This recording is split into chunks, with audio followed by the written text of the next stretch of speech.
Hello, and welcome to another day of TA the Degen way. On tonight's episode, I wanted to hop on and take a look at one of our AI tokens, AGIX and FET. So here is our macro projection for AGIX.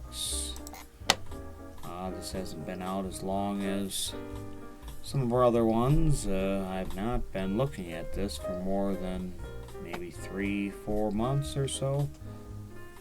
Some of our other ones like CFX and INJ like we did yesterday, and FET, which we'll squeeze in here today or tomorrow. FET we've been trading for a long time in our Discord. Our Discord is totally free, and there's a link in the description if you have any questions about forecasting, trading in general. My goal is to be a help to myself by being a help to you. And if you would like to return the favor, go ahead and smash that like button. Maybe press the subscribe button. Support our efforts to support and be a help to you. But so here's AGIX. This has been out since March 11th of this year. And you can see we never quite made it up to... we made it right to the 1.5 expansion mark. What were we looking at here? We were looking at this swing low to swing high expanded by 1.5. So we never quite made it there, but look at where we are with price right now. We're back to the momentum curve. We're right at our time cycle. Looking at INJ yesterday, I seen some kind of bullish things on there. So let's go ahead and just jump right into the chart. And this is update time. This is when, we need to take a look at these things. I've been ignoring a lot of these cryptos for the last month or so. Well, why? We've been just kind of traversing along in no man's land. Well, now we're kind of at a pivot point. There's some opportunity here. And we're back at this trend. Good bounce, look at this big old anchor wave here on the daily. Money flow coming down to the zero line. Could possibly bounce. So far we're still coming down. Our VWAP on the daily. You can see it's a little inverted right there. That's not looking the hottest, Which is why I've got two accumulation ranges on this updated version, which, you can see we pretty much came all the way down to it already. You can see I got the octave scale right in the middle, and did we make it to 5 runs on the octave scale? We did not. Let's look at our local price action here. Is this downtrend exhausted? Well, what can we look at? We can look at the curvature of it. Here we got these lows here coming down, somewhere right in this area. Looks right in about this time frame.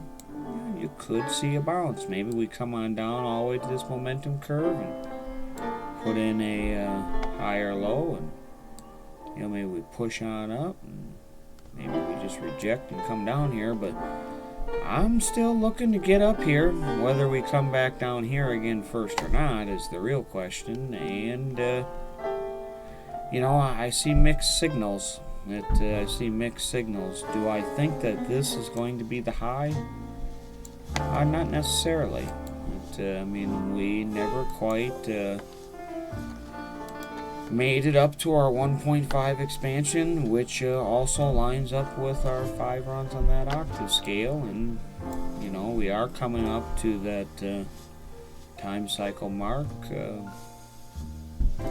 Looking at this here, this doesn't look too terribly bad. Now let's look at the curvature on the highs.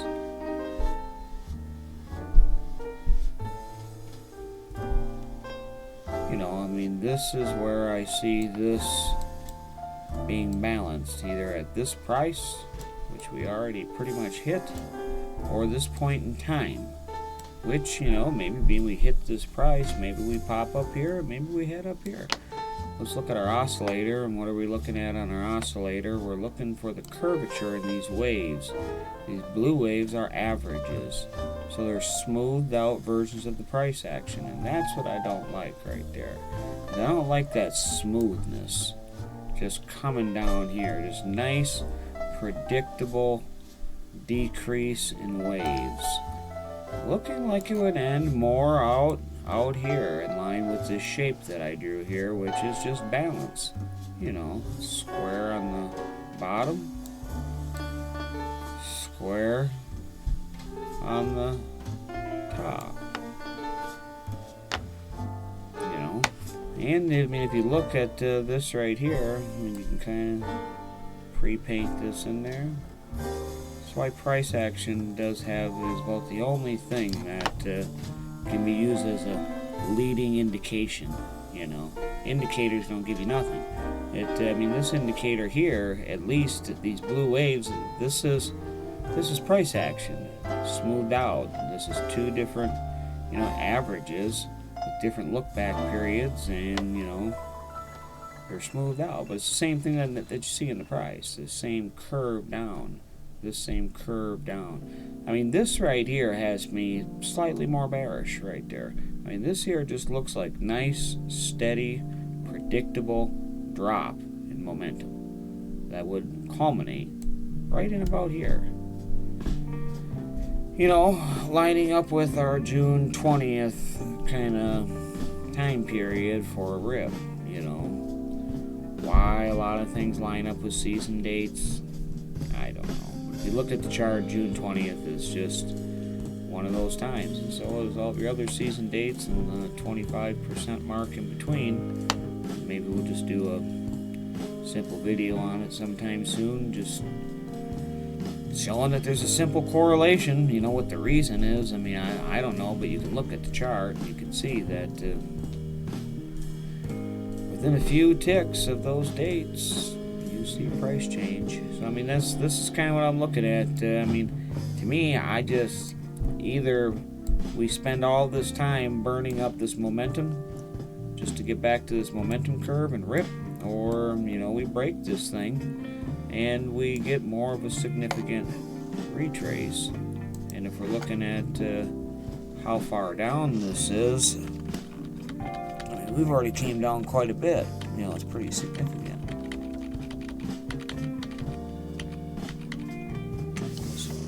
Zero, grab our tape measure. Also swing high to swing low. We came down. We didn't even put in a lower low.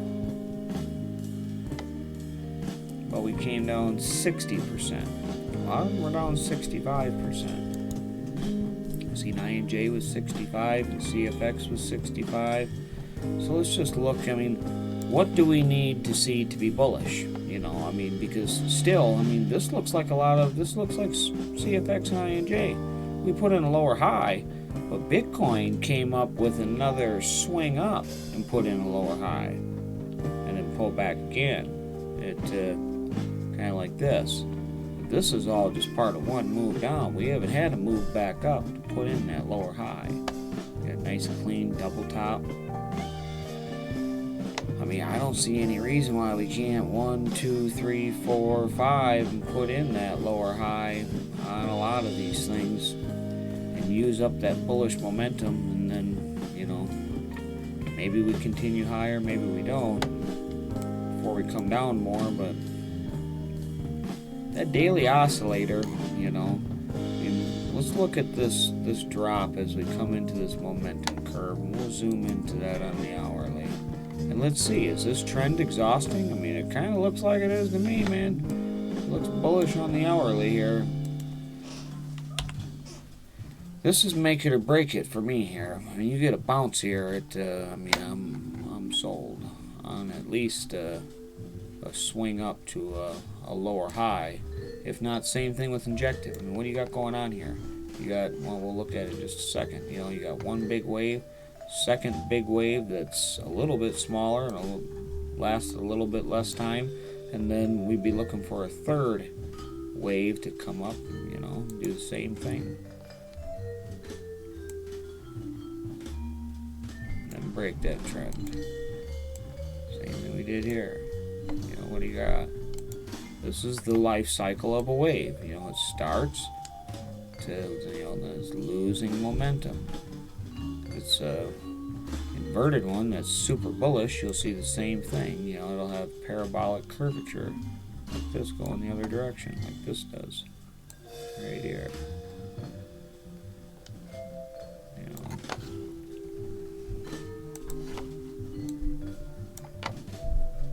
or kind of like what we're building right here. You know, this right here is a good indication right here. You know, that looks good. So I mean, it really kind of depends what we do here. I mean, because what do you got going on here? Look at this trend as it's coming down, and look what it's doing. It's exhausted. Now, whether or not it holds, I mean, time and price are square here. So what's going to happen? The trend is going to change. Is it going to go up, or are we going to lose it, go down? I almost kind of think that could go up. I mean, that daily, you know, I don't like the way that that daily oscillator had that nice smoothness to the downside that just looked like it could carry continuation down, no problem. And it's not like this isn't up. I mean, these tokens are up more than anything else. And I'm sure it'd be very easy to think, well, I mean, you know, I mean, they're up so high, why, you know, you should be looking at something else. I couldn't disagree more. I mean, the fact that they're up that high, I mean, this is where the interest lies, you know. This money flow, I mean, it's on the hourly here. Right as this trend is exhausting into a key level, here's support resistance flip. You know, we broke structure, flipped our previous resistance, is now support. This trend has came down, it's exhausted itself into the support resistance flip right at this macro momentum curve. You know, look at these blue waves coming down right here. It's bullish. This right here.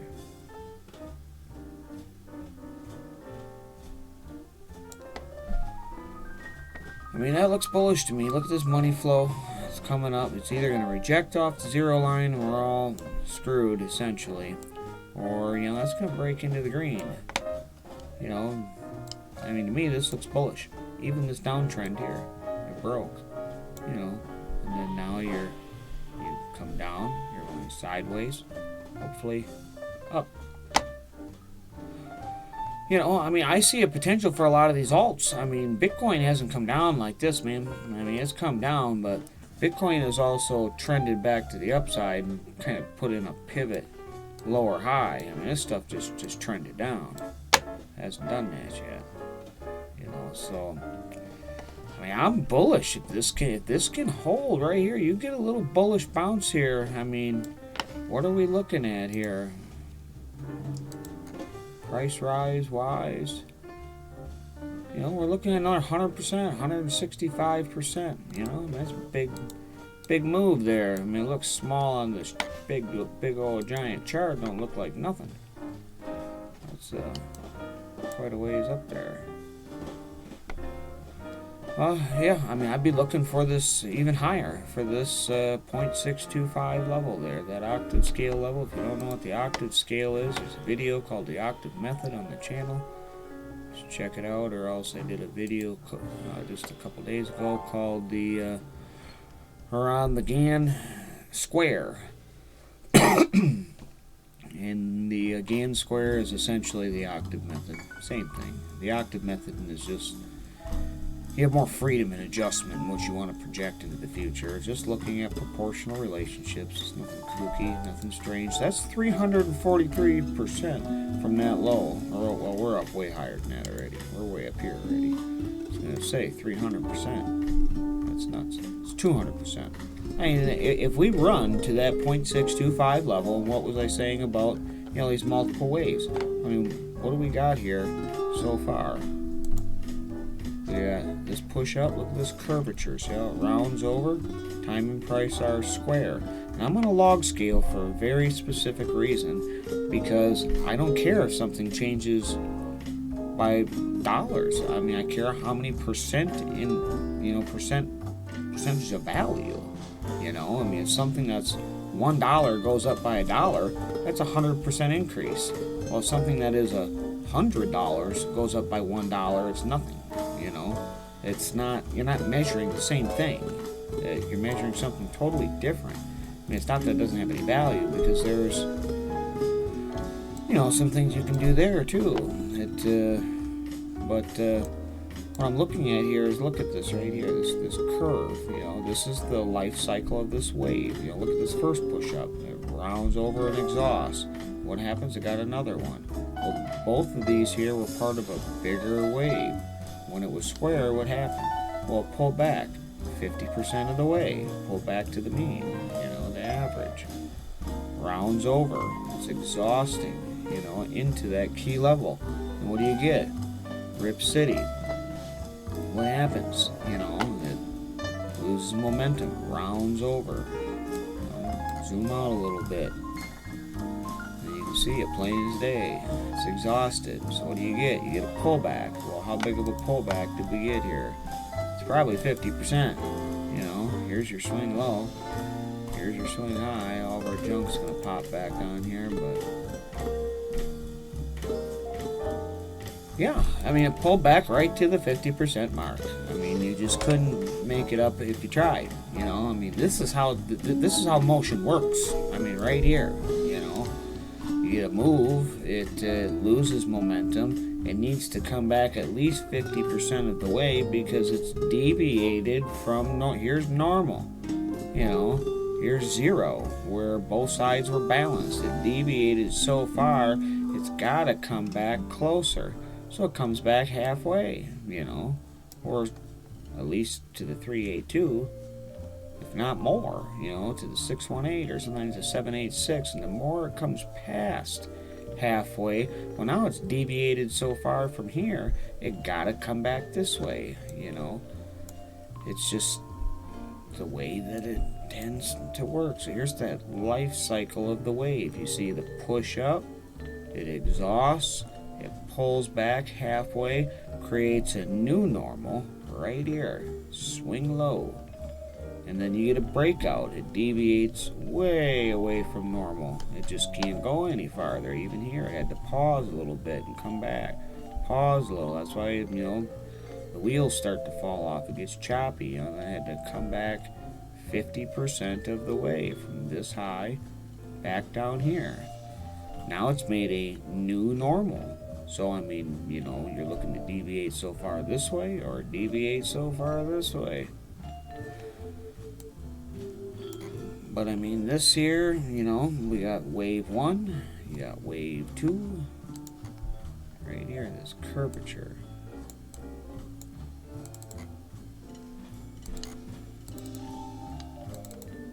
There we go. Right there.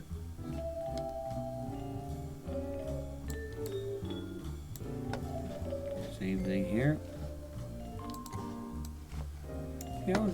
Adjust your zoom a little bit so you can see that curve, even if it's straight up and down. You zoom out far enough, you will see your loss of momentum. I mean, it has to happen, at least to some degree. It's not gonna. You could get scissors top, but I mean, it's just a small, short little window, still losing momentum. And then look at the downside. We come down here. This doesn't have perfect curvature to it, but it still has some. Here's where you would expect that curve to culminate, right about in there. So that's what I'm looking at on AGIX. Locally, to me it looks bullish. I'm looking at this little push up. If we can see a bullish bounce here from right at this momentum curve, I don't see no reason why it can't potentially continue. We might be getting that bullish bounce while we sit here and talk about it. So I better get off of here and post the video, huh? Yeah, look at this here. As it's pulling back, you can see it, It's losing momentum to the downside. So you're either going to get an accelerated move down or a reversal to the upside. So let's see what happens here. If we can get that bounce, and whether we put in a lower high with the pivot, or if we can break to that 0.625 and see a 200% rip, you know, could be time. But if you like this kind of content, support the channel, press the subscribe button, like button. If you have any questions or you want to trade with us, whatever, free Discord, link in the description. But until next time, trade well.